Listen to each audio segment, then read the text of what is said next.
오늘 부활절 맞이해서 같이 성도님들과 말씀 나눌 수 있어서 참 너무 감사하고 기쁜데요. 오늘 말씀 제목은 부활과 부활절입니다. 부활과 부활절. 예수님이 이루신 부활의 사실을 토대로 오늘날 우리의 부활절 그리고 부활주일 그리고 매일이 부활의 일상이 될 수 있는 우리들의 삶이 어떻게 만들어져 가고 새 창조의 역사 안에서 어떻게 이끌림을 받는지 같이 좀 얘기를 나눠봤으면 좋겠습니다. 지난 한 주 동안 예수님의 십자가 고난과 죽음에 대해서 보다 더 깊이 묵상하고 가능하다면 예수님이 걸어가신 그 길을 더듬어 따라가 보고 싶었습니다. 그 고난 주간을 또 지나오면서 오늘 지금 이렇게 부활절, 부활주일 우리 성도님들과 어떤 메시지, 어떤 하나님의 말씀, 우리를 향한 하나님의 그 마음 무엇일까 나름 애를 쓰면서 기도하면서 고민했었는데요. 이렇게 제가 나름 애를 썼는데 한순간 제가 가지고 있었던 의욕들, 아무리 그것이 하나님 앞에서 좋은 선한 의도를 하더라도 이것이 참 허황된 거일 수도 있겠다라는 생각이 들었어요. 조금 부끄럽고 유치할 수 있는 상황인데요. 저는 이제 도서관 자료실을 자주 찾아가요. 거기에서 이제 여러 가지 책도 보고 또 공부도 하는데요. 며칠 전에도 제가 설교 준비를 위해서 도서관을 찾아갔습니다. 비어있는 자리를 확인하고 자리에 앉았는데요. 책상 위에 지우개 가루가 좀 널브러져 있는 거예요. 저는 이제 속으로 누군지 몰라도 진짜 기본이 안 되어 있다 라고 생각을 하면서 죄송합니다. 그런 생각을 하면서 굉장히 퉁명스럽게 그 책상을 손등으로 이렇게 쓱 쓸어 버렸어요. 근데 사실은 뭐 도서관을 자주 이용하다 보면요 종종 이런 일들이 있거든요.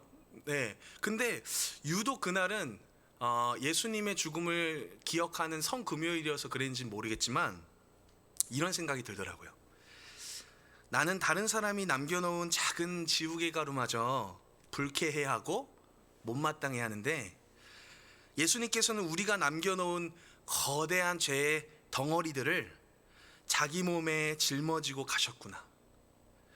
이런 생각을 하는 내가 과연 예수님의 십자가와 부활에 합당한 사람일까? 심지어 저는 제 눈앞에 보인 이 지우개 가루를요 치운 게 아니었어요. 그냥 땅바닥에 쓸어 버린 거였죠.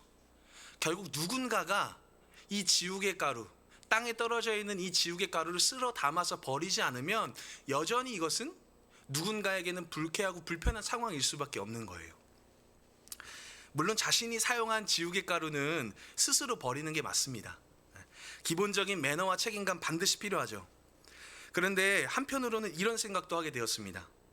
자신이 사용한 지우개 가루를 버리는 정도의 일이라면 당연히 자신이 해야 되는데 우리로서는 도저히 할 수 없는 일에 대해서는 어떻게 해야 될까? 학창 시절부터 종종 어쩌면 가끔일 수도 있겠네요. 더 자주일 수도 있겠네요. 이런 이야기를 많이 들었어요. 내 인생은 내가 책임져야 돼. 아무도 너를 책임져 주지 않아. 너를 대신해서 살아줄 수 없어. 널 위해 하는 이야기야. 등등. 이런 표현을 조금은 긍정적인 뉘앙스를 담아서 말한다 해도 이 정도의 이야기일 것 같아요.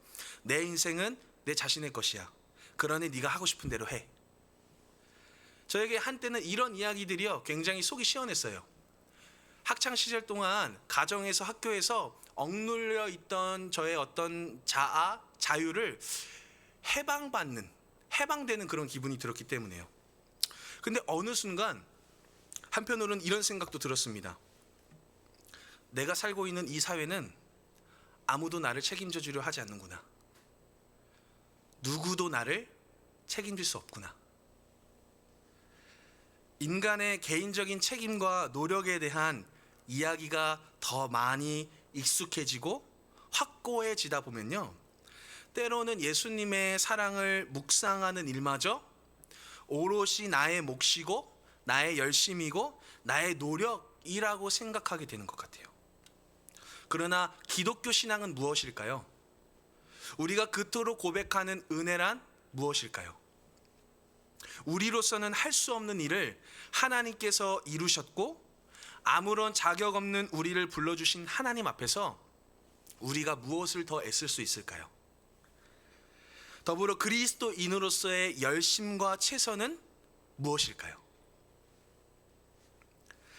예수님의 부활과 그 영향을 생각하면서 예수님의 십자가 고난 앞에서 비겁하게 도망칠 수밖에 없었던 제자들, 그런데 그들이 어떻게 해서 자신을 향한 죽음의 위협 앞에서도 용감하게 맞설 수 있는 순교자가 되었을까?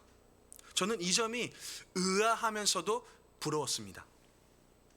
제자들로서는 도저히 이루어낼 수 없는 변화의 순간을 그들은 어떻게 경험한 것일까요? 성경은 그들이 예수님의 십자가 죽음을 통해 그분의 사랑을 확인했고 부활을 통해 그분의 영광을 보았기 때문이라고 말합니다. 하나님께서 책임지시는 진실한 자의 삶이 결코 죽음으로 기결되지 않고요, 부활을 통해 영원에 이르게 된다는 것을 목격했기 때문입니다. 오늘 본문을 보면요, 예수님의 부활이 안식일을 포함해 3일째 되는 새벽에 나타났다라고 이야기합니다. 예수님의 부활과 안식일이라는 날, 그리고 이 새벽이라는 시간이 어떤 상관이 있을까요? 기본적으로 먼저 안식 내지는 안식일에 대해서 생각해 보려고 합니다. 가장 먼저 떠오르는 안식일은요, 창조기사에 등장하는 하나님의 안식입니다. 첫째 날부터 여섯째 날 동안 하나님께서는 천지를 창조하십니다. 지으신 모든 것을 보시며 심히 좋았더라 라고 말씀하시며 만족해 하시죠. 그렇게 여섯째 날이 되고 일곱째 날이 될 때 하나님은 안식하십니다. 안식은 창조의 완성이라고 할 수 있습니다. 무에서 유의 창조를 전제하고요, 하나님은 혼돈하고 공허하며 흑암으로 깊게 질려있는 이 땅에 질서와 조화를 불어넣으셨습니다. 이런 맥락에서 예수님의 부활은 새 창조의 역사라고 할 수 있지 않을까요? 텅 비어있는 죽음의 공백을 자신의 영광으로 채우신 하나님은 죽음의 공포와 두려움을 창조의 기쁨으로 바로 잡으셨습니다. 안식일이 갖는 두 번째 의미는 구속, 언약의 관계입니다. 이집트에서 노예 생활을 했던 이 이스라엘 민족은요, 모세를 보내신 하나님의 능력을 통해 구원을 경험합니다. 그리고 약속하신 땅으로 가는 여정에서 하나님은 모세를 통해 이스라엘과 시내산 언약을 맺으십니다. 출애굽기 19장 3절에서 6절 말씀인데요, 제가 한번 읽어볼게요. 모세가 하나님 앞에 올라가니 여호와께서 산에서 그를 불러 말씀하시되 너는 이같이 야곱의 집에 말하고 이스라엘 자손들에게 말하라. 내가 애굽 사람에게 어떻게 행하였음과 내가 어떻게 독수리 날개로 너희를 업어 내게로 인도하였음을 너희가 보았느니라. 세계가 다 내게 속하였나니 너희가 내 말을 잘 듣고 내 언약을 지키면 너희는 모든 민족 중에서 내 소유가 되겠고 너희가 내게 대하여 제사장 나라가 되며 거룩한 백성이 되리라. 너는 이 말을 이스라엘 자손에게 전할지니라. 이렇게 말씀 안에서 하나님과 맺은 언약은요, 10계명을 중심으로 이루어져 있습니다. 안식일에 관한 말씀도요, 10계명 중 네 번째 계명으로 우리들에게 주어졌습니다. 하나님께서는 창조라는 거대한 일을 이루시고 안식이라는 창조의 완성을 누리셨습니다. 창조의 은혜에 기대어 있는 우리들은 6일 동안은 힘써 일하지만 반드시 일곱째 되는 날에는 하나님의 안식을 누려야 합니다.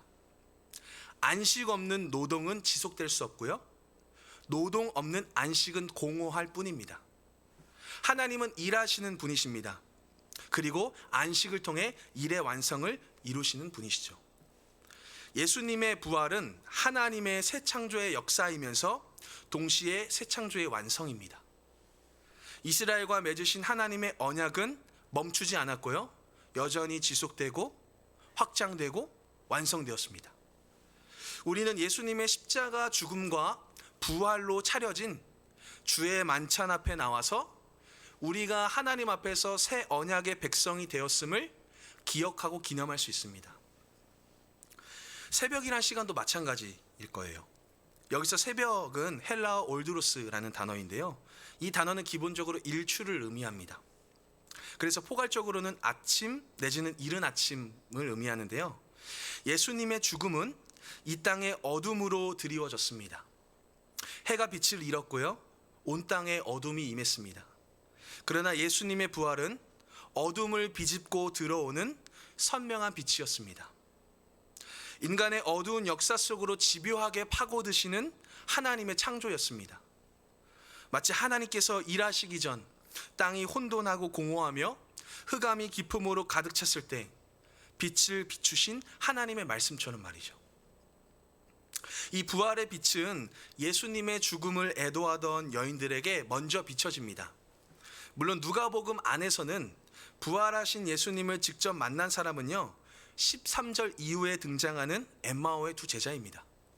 그러나 예수님께서 살아나셨다는 소식은 오늘 본문에서처럼 여인들에게 먼저 들렸습니다. 그녀들은 갈릴리에서부터 예수님을 따랐던 사람들입니다.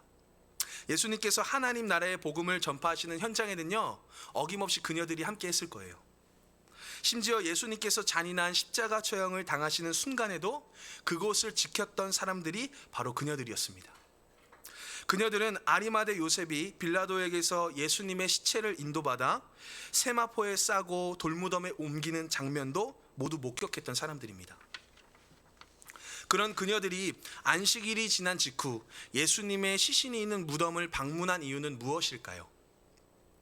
예수님은 금요일 오전 9시경에 십자가에 매달리셨고 오후 3시경에 죽으셨습니다. 그날은 안식일 전날 준비일이었기 때문에 예수님의 시체를 장사 지내기에는요, 촉박한 상황이었습니다. 안식일에는 죽은 사람을 장례 지낼 수 없었고요. 안식일의 시작은 금요일 해가 지는 순간부터 시작되었기 때문입니다. 예수님의 죽음을 애도하던 사람들에게는 대략 3시간, 길어봤자 4시간밖에는 없었습니다. 예수님의 장례를 충분히 이루어 가기에는 굉장히 촉박한 상황이었죠. 그래서 아마도 이 아리마대 요셉은 급한 대로 시신을 수습하는 수준에서 예수님의 그 시체를 장사했을 거예요. 세마포 헝겊을 시체에 말고 그 헝겊 사이로 방부제 역할을 하는 향품을 넣고 그리고 방향제 역할을 하는 향료를 뿌렸을 것입니다. 그래서 여인들은 안식일이 끝나는 대로 예수님의 시신을 충분히 장사 지내기 위해서 필요한 향품과 향유를 추가로 준비합니다. 그렇게 안식일이 다가왔고요. 날을 새는 동안 그녀들의 마음은 어땠을까요? 안식일의 시작을 알리는 금요일 해가 지는 석양을 바라보면서 그녀들의 마음은 어땠을까요? 갈릴리에서부터 시작되었던 예수님과의 만남을 회상하며 그분의 얼굴을 그리워하지 않았을까요? 더불어 안식일의 주인이라 말씀하셨던 예수님의 메시지와 그분의 삶을 천천히 곱씹어 보지 않았을까 싶습니다. 어쩌면 그녀들은요, 그동안 경험했던 이전의 안식일과는 다르게 이날이 빨리 끝나기를 바랐는지도 모르겠어요. 하염없이 날이 밝아오기만을 밤새우지 않았을까 싶기도 합니다. 그렇게 안식일이 끝나자 그녀들은 분주하게 움직이기 시작합니다. 하지만 길을 나서면서도 그녀들의 걱정이 완전히 없는 것은 아니었어요. 무덤을 가로막고 있는 큰 돌문을 어떻게 옮길까 생각하기도 했을 거고요. 그리고 그곳을 지키고서는 로마 군인들은 어떡하지? 또 예수님을 거세게 저항했던 그 종교 지도자들과 그들의 세력을 어떻게 거스를 수 있지? 아마 여러 가지 고민이 있었을 것 같습니다. 그럼에도 그녀들의 발걸음을 움직이게 했던 것, 그 안에 예수님을 향한 사랑, 그 진실한 마음이 있었기 때문 아닐까요? 그렇게 향품을 챙기고 무덤에 도착한 그녀들에게는요, 뜻밖의 광경이 펼쳐져 있었습니다. 그녀들이 걱정했었던 돌문이 옮겨져 있었어요. 놀란 마음으로 무덤 안을 들어간 그녀들은 더 충격적인 상황을 마주하게 됩니다. 예수님의 시체가 보이지 않는 거예요. 그 순간 그녀들은 근심에 빠집니다. 여기서 근심이란 헬라어 단어는 아포레오라는 단어인데요. 뭐 빠져나갈 길이 없다, 어리둥절하여지다, 의심 속에 있다, 어찌할 바를 모르다와 같은 의미를 가지고 있어요. 그녀들은 앞선 여러 방해 요소들에도 불구하고 그 길을 헤쳐나온 사람들이었어요. 예수님을 대항했던 그 모든 세력들을 차치하고 예수님께 발걸음을 옮겼었던 용감한 사람들이었습니다. 그런데 이제 더 이상 그녀들이 빠져나갈 길이 보이지 않아요. 어디로 가야 할지 모르겠습니다. 예수님의 시체만이라도 충분히 장사 지낼 수 있다면 좋겠다라는 생각으로 안식일이 끝나는 그 시간만을 간절히 기다리고 열심히 발걸음을 옮겼는데 예수님이 보이지 않는 거예요. 그런데 그때 찬란한 옷을 입은 두 사람이 갑자기 그녀들 곁에 섭니다. 그녀들을 감도는 것은 근심과 두려움의 연속입니다. 자신들 앞에 펼쳐지는 하나하나의 사건들이요, 도무지 이해가 되지 않고 감당할 수 없는 일들이었어요. 하지만 하나님께서는 부활의 소식으로 절망과 혼란의 끝에 서 있는 이 여인들을 다시 일으키십니다. 예수님의 부활이요, 단순히 예수님을 다시 살리신 것에 그치지 않고 예수님의 죽음을 애도할 수밖에 없었던 그 여인들을 다시 일으키는 놀라운 반전의 소식이 되었던 것입니다. 찬란한 옷을 입은 두 사람은 이렇게 말합니다. 어찌하여 살아있는 자를 죽은 자 가운데서 찾느냐? 여기 계시지 않고 살아나셨느니라. 갈릴리에 계실 때에 너희에게 어떻게 말씀하셨는지를 기억하라. 이르시기를 인자가 죄인의 손에 넘겨져 십자가에 못 박히고 제3일에 다시 살아나야 하리라 하셨느니라. 예수님 곁을 지키며 끝까지 예수님의 죽음을 애도하던 그녀들의 진심은요, 정말 대단했습니다. 그러나 그녀들에게도 한계가 분명히 존재했죠. 인간으로서 가질 수 있는 최선과 열심은 여기까지였습니다. 그녀들은 예수님의 죽음을 살피고 있었지만 하나님은 예수님을 다시 살리셨습니다. 우리의 인생은 죽음이 끝이라고 생각하지만 하나님은 영원의 영원을 만들어 가십니다. 인간은 자신의 한계를 인식하고 인정해야만 합니다. 우리의 책임과 역할이 자신이 쓰고 남긴 지우개 가루를 스스로 치우는 정도라면 얼마든지 해낼 수 있죠. 그러나 죄인을 위한 대속의 죽음과 부활의 새 창조는 우리로서는 도저히 일으킬 수 없는 기적과도 같은 일입니다. 우리에게 주어진 선명한 한계를 인식하고 인정하는 일은 우리를 게으르거나 무책임하게 만들지 않습니다. 내가 못한다는 사실, 안 된다는 사실을 인정하는 것만큼 우리의 영혼을 상쾌하게 만드는 일도 없습니다. 그렇게 숨통이 트이면 이제 내가 할 수 있는 일이 선명하게 보이기 시작할 겁니다. 하나님을 신뢰하는 삶, 그리고 나에게 주어진 작은 일을 성실하게 해내는 일상을 말입니다. 창조의 여정을 토대로 한 번 더 생각해 볼까요? 혼돈과 공허와 흑암의 깊음을 잠재우실 수 있는 분은 누구십니까? 단연 하나님 한 분이시죠. 빛을 만드시고 빛과 어둠을 가르시고 하늘과 땅, 바다를 구분지으시고 그곳에 각종 창조물들을 채우시는 일은 오직 하나님만이 이루실 수 있는 일입니다. 하늘의 여러 별들과 행성들을 만드시고 끝없이 팽창하는 우주를 주관하시는 분은 오직 하나님의 영역입니다. 그러면 우리의 역할은 무엇일까요? 하나님께서 지으신 아름다운 세계의 질서와 조화를 유지하는 것, 우리에게 맡겨주신 그 복된 삶을 누리는 것이 우리의 역할이고 우리의 책임입니다. 그분의 말씀과 기준이 있는 그대로 말이죠. 더불어 그 안에서 하나님의 사랑이 깃들어 있는 각종 과실을 먹으며 그분과 함께 안식을 누리는 것입니다. 하지만 이런 조화가 깨져버린 순간이 언제였을까요? 누구의 책임으로 이런 균열이 생긴 걸까요? 결국 우리의 선택과 판단이 하나님의 창조 세계를 어지럽혔습니다. 죄가 들어온 순간, 바로 그때 우리 안에 균열이 생긴 것입니다. 그렇다면 죄란 무엇일까요? 죄. 야고보서 1장 15절입니다. 욕심이 잉태한즉 죄를 낳고 죄가 장성한즉 사망을 낳느니라. 죄를 잉태한 것은요, 욕심입니다. 여기서 말하는 욕심은 특히 금지된 것을 향한 동경, 열망을 의미합니다. 창세기 3장의 상황을 토대로 생각해 본다면 하나님께서 먹지 말라고 하신 선과 악을 알게 하는 나무의 열매, 그것을 먹은 욕심, 욕망 그 자체가 죄인 것이죠. 여기서 우리는 죄에 대한 기준을 혼동해서는 안 됩니다. 단순히 선악과를 먹은 행위 자체가 죄라고 인식해서는 안 됩니다. 오늘날 우리 사회에서 말하는 실정법의 테두리 안에서 죄를 인식하면 큰 오산입니다. 행동 이전에 하나님을 거스르는 욕망, 그 자체가 죄입니다. 야고보는 죄가 욕심을 낳는 것이 아니라 욕심, 곧 거짓된 욕망, 잘못된 방향의 열망이 죄를 낳았다라고 말합니다. 그로 인해 죄가 장성해지고 결국 사망, 죽음을 낳게 된 것이죠.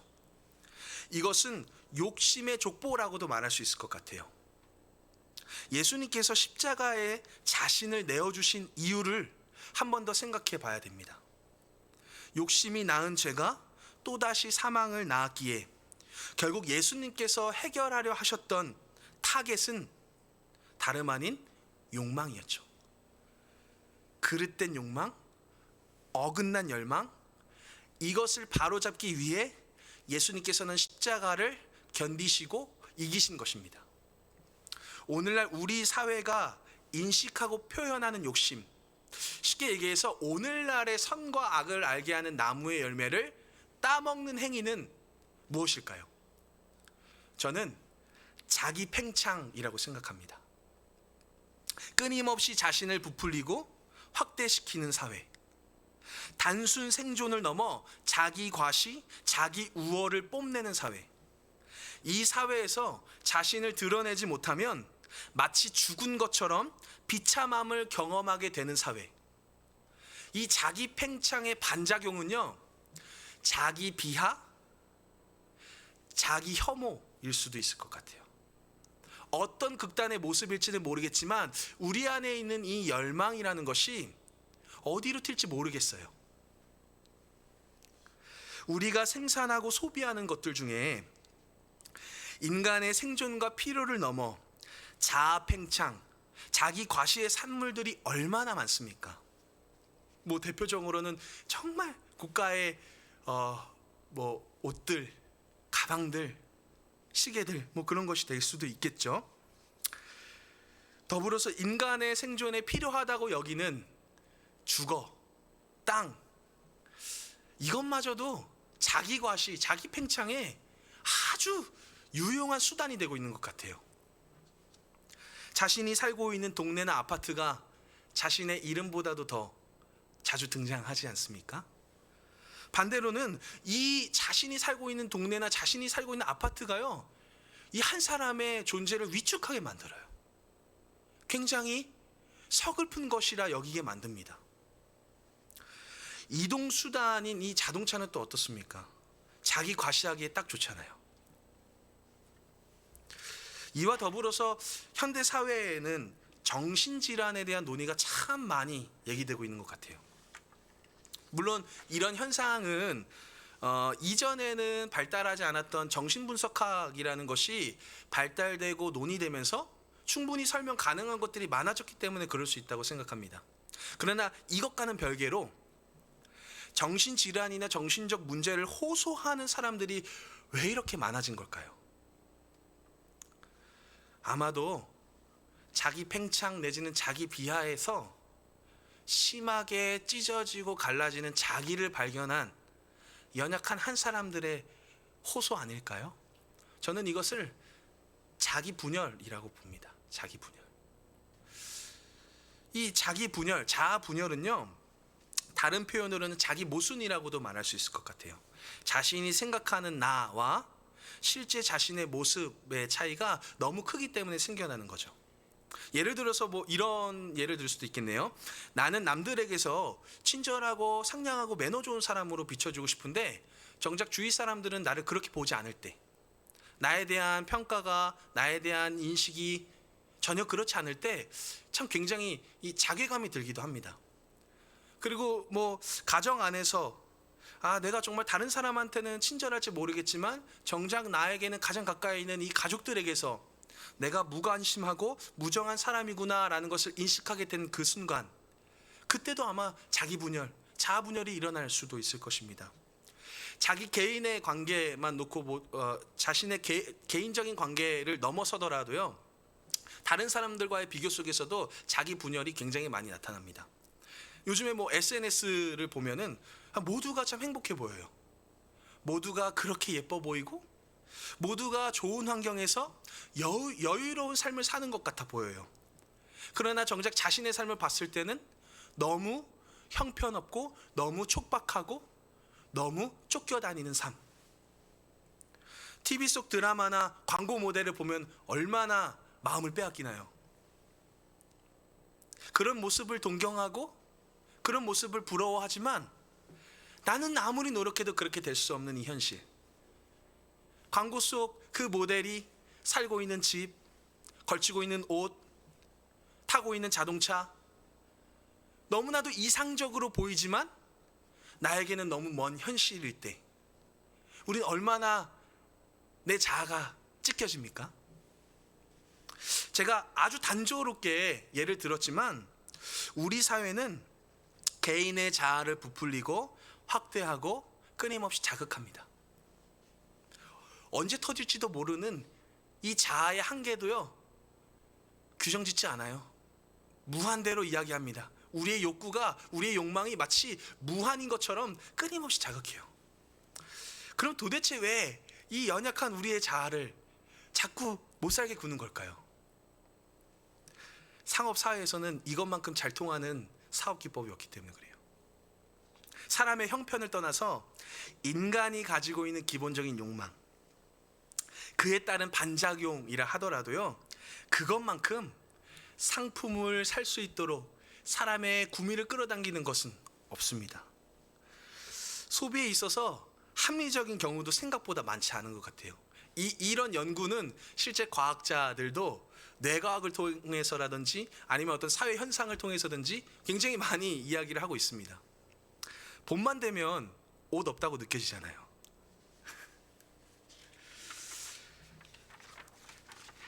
이렇게 잘못된 방향으로 가고 있는 우리들의 욕망을 새 창조의 역사로 바로잡으시고 새롭게 설정하도록 이끄시는 분이 바로 예수님이십니다. 그분은 십자가 죽음을 통해 우리의 헛된 욕망을 온몸으로 고발하셨고요, 부활의 영광을 통해 우리의 열망이 향해야 하는 곳이 어디인지 바르게 잡아주셨습니다. 우리를 움직이게 하는 힘은 논리나 이해, 설득만이 아닙니다. 어쩌면 가장 우리를 확실하게 사로잡는 것은 욕망일지 모르겠어요. 이것은 하나님이 주신 고유한 에너지이고 그렇기 때문에 강력한 힘을 가지고 있습니다. 이렇게 인간은 무언가를 끊임없이 갈망하고 목말라 하는 존재입니다. 우리가 다이어트에 성공하는 경우들 보면 어떤가요? 탁월한 다이어트 비법, 다이어트 보조식품 이런 것들을 통해서 성과를 얻나요? 대부분 많은 사람들이 다이어트를 실패하는 요인은요, 다이어트 비법을 몰라서가 아니에요. 조금만 검색해봐도 요즘에는 다이어트에 대한 정보들이 정말 많아요. 다이어트 보조식품은요, 정말 끝도 없이 계속 나오고 있습니다. 그런데 왜 우리는 다이어트를 실패할까요? 어쩌면 다이어트에 대한 열망, 그것을 해야 한다는 강한 마음의 동기가 결여되어 있기 때문은 아닐까요?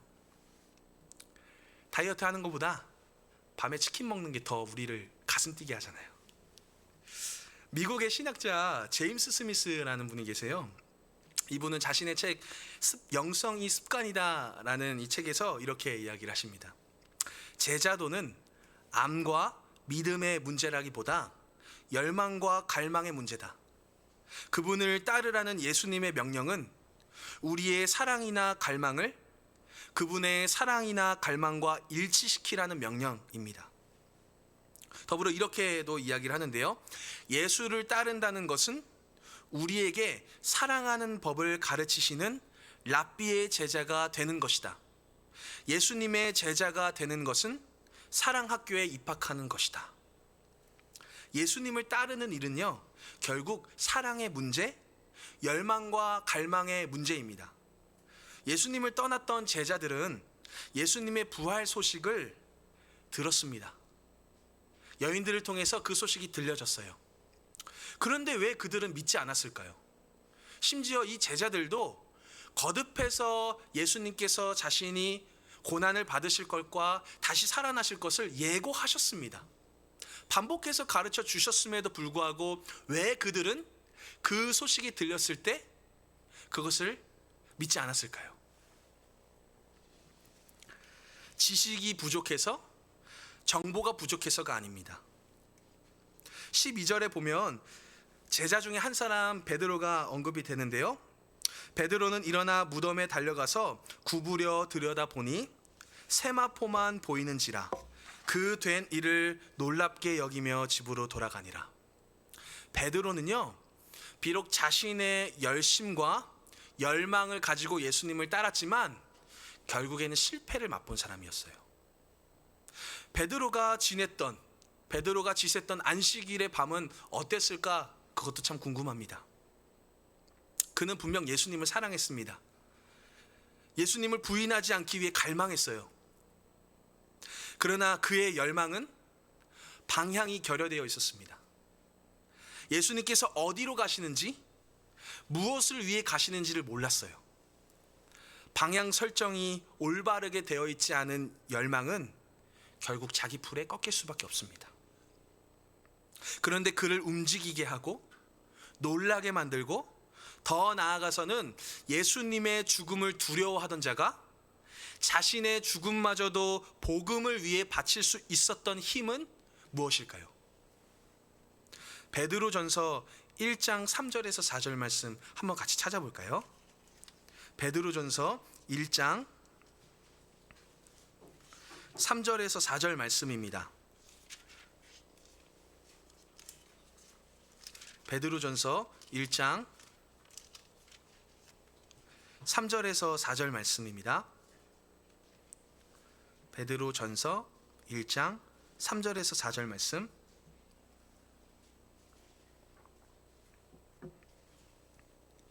같이 한번 읽어볼까요? 시작. 우리 주 예수 그리스도의 아버지 하나님을 찬송하리로다. 그의 많으신 긍휼대로 예수 그리스도를 죽은 자 가운데서 부활하게 하심으로 말미암아 우리를 거듭나게 하사 산 소망이 있게 하시며 썩지 않고 더럽지 않고 쇠하지 아니하는 유업을 잊게 하시나니 곧 너희를 위하여 하늘에 간직하신 것이라. 베드로의 열망은 예수님의 죽음과 부활을 목격한 이후로 완전히 뒤바뀌었습니다. 그의 소망과 확신은 예수님께 단단히 사로잡히게 되었습니다. 그런 그가 교회를 향해서 또한 성도들을 향해서 이렇게 외치고 있습니다. 베드로전서 2장 19에서 21절 말씀인데요. 제가 한번 읽어볼게요. 부당하게 고난을 받아도 하나님을 생각함으로 슬픔을 참으면 이는 아름다우나 죄가 있어 매를 맞고 참으면 무슨 칭찬이 있으리요. 그러나 선을 행함으로 고난을 받고 참으면 이는 하나님 앞에서 아름다우니라. 이를 위하여 너희가 부르심을 받았으니 그리스도도 너희를 위하여 고난을 받으사 너희에게 본을 끼쳐 그 자취를 따라오게 하려 하셨느니라. 누구보다도 고난을 두려워했고 도망칠 수밖에 없었던 베드로가 어떻게 이 고난에 빠져있는 초대교회를 향해서 예수 그리스도를 따를 것을 외칠 수 있었을까요? 어떻게 하면 그가 예수님의 마음을 품고 그 길을 걸어갈 수 있었을까요? 이 말씀은 베드로의 개인적인 의견이 아닙니다. 이미 예수님께서 제자들을 향해서, 사도들을 향해서 하셨던 말씀이에요. 아마도 제자들은 예수님의 그 말씀을 들으면서도 충분히 이해하지 못했을 것 같습니다. 그러나 그들의 마음 가운데 예수님의 가르침이 깨달아지던 순간은 예수님께서 승천하시고 성령의 충만함을 받아 자신들이 직접 복음을 전하던 순간이 아니었을까 싶어요. 복음을 전하며 한 영혼을 돌볼 때마다 예수님의 말씀과 그 삶이 떠올라서 밤새 눈물로 지새우며 기도하는 시간을 갖지 않았을까요?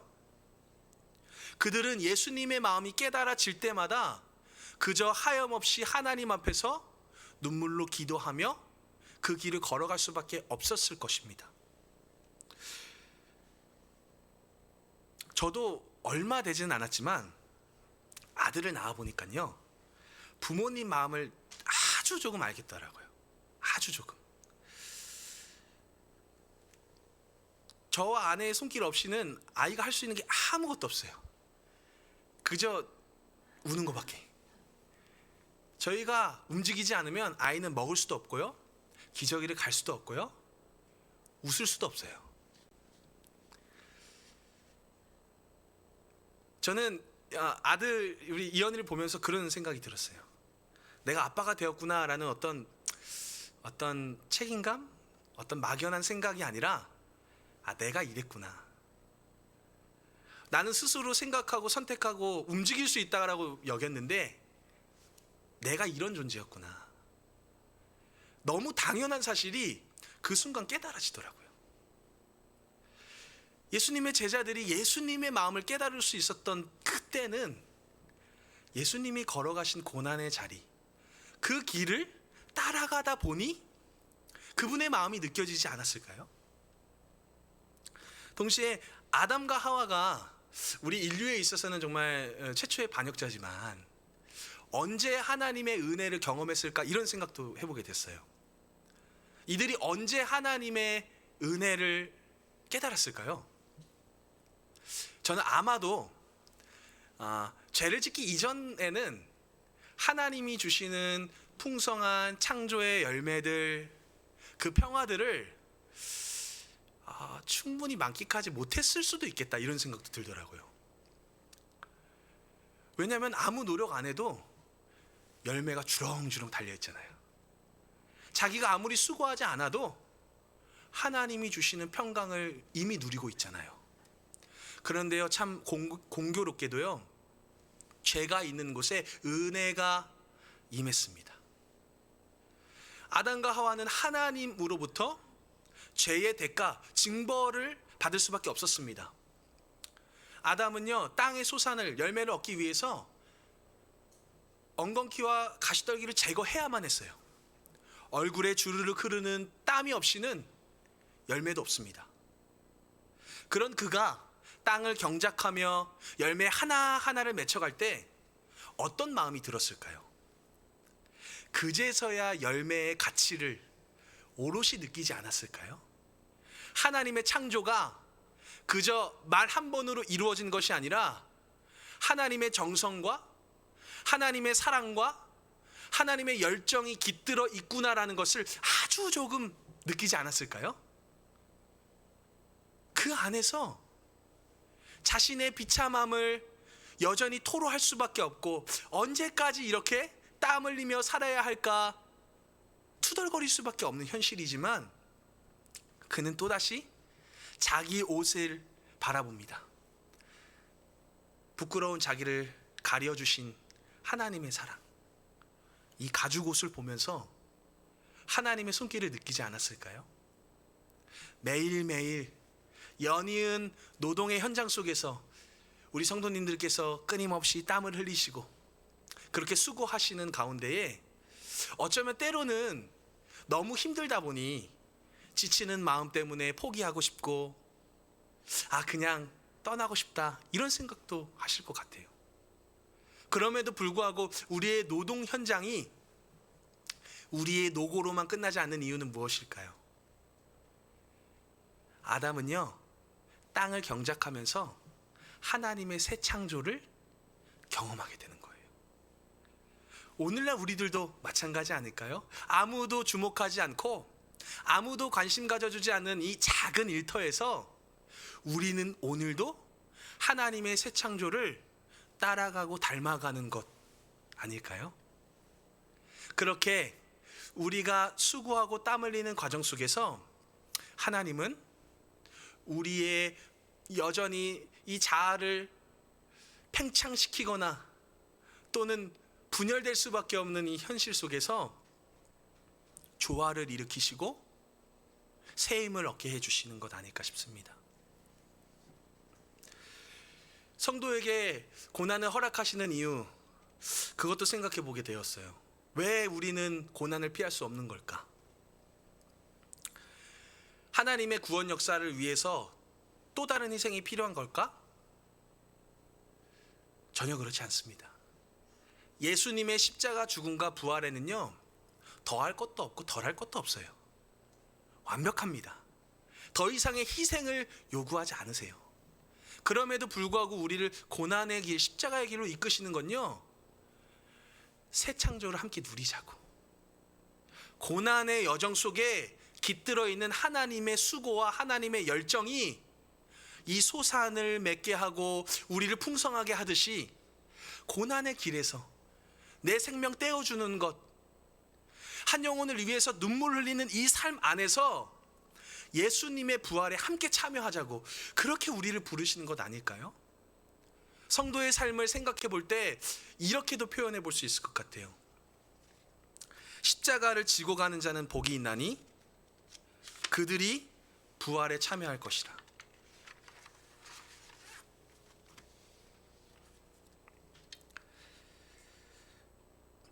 저마다의 십자가를 지며 때로는 심한 괴로움에 또 고통 속에 눈물 흘리시는 우리 성도님들과 함께 새 창조의 길을 걸어가고 싶어요. 이 일이 어떻게 매듭 지어질지, 어떻게 완성될지 아직은 모를 수도 있어요. 부활에 대한 것을 우리가 알고 인식하는 것보다 더 남겨져 있는 비밀스럽고 놀라운 일들이 많이 있을 겁니다. 우리가 고백하는 부활은 비록 아주 작은 씨앗 하나에 불과하지만요, 이것이요 생명을 낳습니다. 풍성한 열매를 잇고요 또 다른 사람을 먹입니다. 우리 그 길 위에 예수평화교회 성도님들과 함께 걸어갈 수 있다면 참 좋겠습니다. 때로는 어깨를 토닥여주며, 때로는 서로를 위해서 기도해주며, 묵묵히 터벅터벅 이 새 창조의 길을 함께 갈 수 있었으면 좋겠습니다. 십자가를 지는 자는 복이 있나니 부활이 그들의 것이 될 것입니다. 우리 함께 찬양할까요?